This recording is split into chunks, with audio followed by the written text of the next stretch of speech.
ஹைதராபாத்தில் இருந்து சென்னை மாதவரம் நோக்கி ஆமணி பஸ் வந்தது.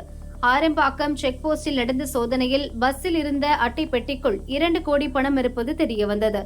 ஹைதராபாத்தில் ஒருவர் பெட்டியை ஏற்றி அனுப்பி வைத்தார். மாதவரத்தில் சூரஜ்பூரி என்பவர் வாங்கிக் கொள்வார் என பஸ் டிரைவர் சொன்னார். சூரஜ்பூரியை செல்போனில் அழைத்த போலீசார் பெட்டியை வாங்கி செல்லுமாறு கூறினர். பணப்பெட்டியை வாங்க வந்த சூரஜ்பூரியிடம் உரிய ஆவணங்கள் எதுவும் இல்லை. வீட்டுமனை வாங்க உறவினர் பணம் அனுப்பி வைத்துள்ளார் என கூறி சமாளித்தார். சந்தேகமடைந்த போலீசார் வருமான வரித்துறைக்கு தகவல் தெரிவித்தனர். சூரஜ்பூரியிடம் விசாரணை நடக்கிறது.